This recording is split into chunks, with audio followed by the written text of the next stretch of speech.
एक समय था जब कहा जाता था उत्तम खेती मध्यम व्यापार निखिद्ध चाकरी पे गुआर या पंजाबी च कहते सी डूंगा वाले हलवे तेरी घरे नौकरी। पर आज किसान की स्थिति जो खेती करता है उसके जितनी पतली हालत मेरे हिसाब में किसी भी व्यापार में और किसी काम में नहीं है। इसका मेन कारण दो हैं, एक तो सरकारों की पॉलिसियां और दूसरा किसान खुद। इसलिए किसान खुद इसलिए है क्योंकि आज अगर छोटी सी फैक्ट्री भी हो उसमें 50 मजदूर हैं, उनका भी आपस में संगठन है और वो सब मिलके हर तरह के उनके ऊपर कोई मुसीबत पड़ती है उसका मिलजुल के साथ देते हैं एक दूसरे का, उसका प्रोटेस्ट करते हैं।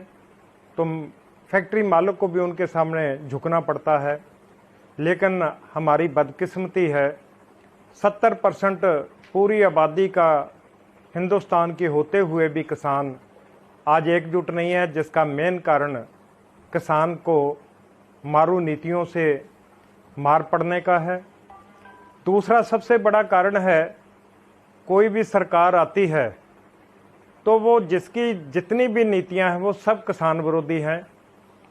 अब इस सरकार ने भी जो 3 बिल लाए हैं तीनों के तीनों किसानों को मारने के लिए एक से एक तीनों बढ़ के हैं, चाहे उसमें मंडीकरण का हो, एमएसपी ख़त्म करने का हो, मंडियों के सामने निजी मंडियों खोलने का हो, या उसको कॉन्ट्रैक्ट फार्मिंग का हो, या खुले व्यापार का हो। ये तीनों के तीनों बिल जो हैं इसमें किसान की बर्बादी निश्चित है।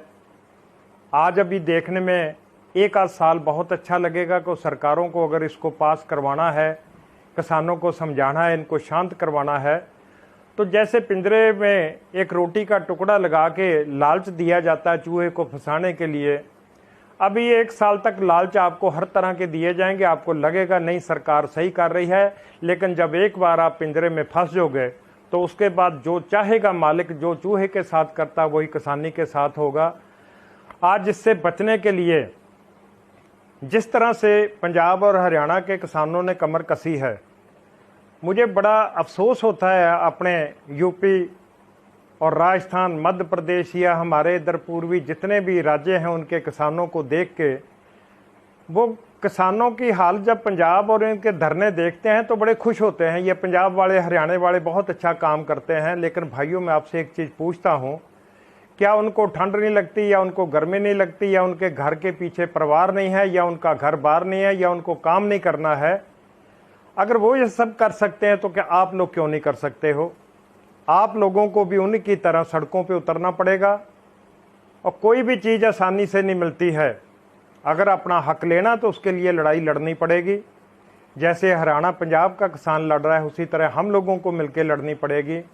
और जब तक लड़ाई नहीं लड़ेंगे अपना हक हम नहीं मांग पाएंगे, नहीं ले पाएंगे। उसके लिए सिख संगठन ने 13 अक्टूबर मंगलवार का दिन चुना है, 10 बजे का समय रखा है। लखीमपुर से हम शुरुआत करने जा रहे हैं। लखीमपुर मंडी में 10 बजे से संगठन एक दिन का सांकेतिक धरना शुरू करेगा।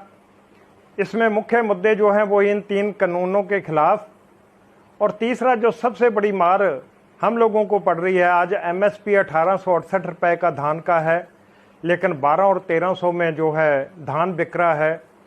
किसान मारे मारे घूम रहा है, कहीं उसका धान खरीदा नहीं जा रहा है, कहीं उसका नमी का बताया जा रहा है, कहीं उसमें जो है वो दाना छोटा है, कहीं दाना काला है, कहीं उसमें चावल ज़्यादा है। किसान को इतनी मार पड़ रही है, आज पूरे की पूरी इंडस्ट्रियां इतना धुआं फेंकती हैं, उसके ऊपर किसी का ध्यान नहीं है। लेकिन साल में 2 बार किसान को अपने अवशेष जलाने के, फसलों के अवशेष जलाने का समय आता है, तो पूरे का पूरा जो है हिंदुस्तान के आदमी चिल्लाने लगते हैं भी किसानों ने हम लोगों का जो है प्रदूषण कर दिया है। अगर वाकई प्रदूषण इससे होता, हम भी मानते हैं, तो इसके लिए जैसे सुप्रीम कोर्ट ने सरकारों को आदेश किया है भी आप इसका कोई ना कोई हल निकालो, क्या सारे का सारा फर्ज इसमें क्या किसानों के लिए है?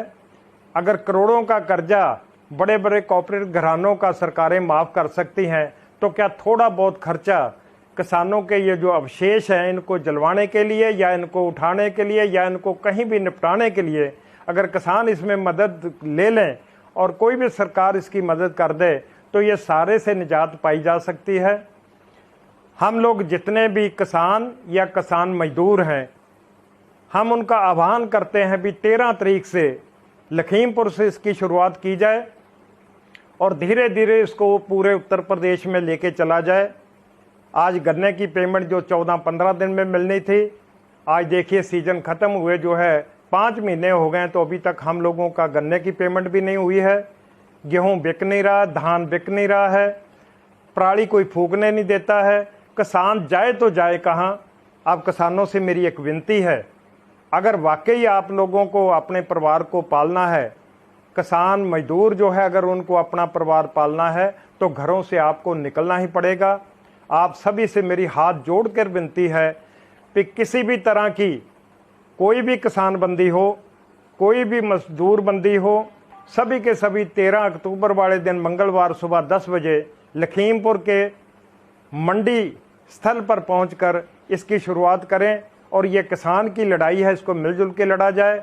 इसको जात धर्म से ऊपर उठकर, किसी भी पार्टी से ऊपर उठकर सिर्फ किसानी समझकर इसको लड़ा जाए तो हम इसमें निश्चित जीत प्राप्त करेंगे और सरकारों को झुक के किसान की माननी पड़ेगी।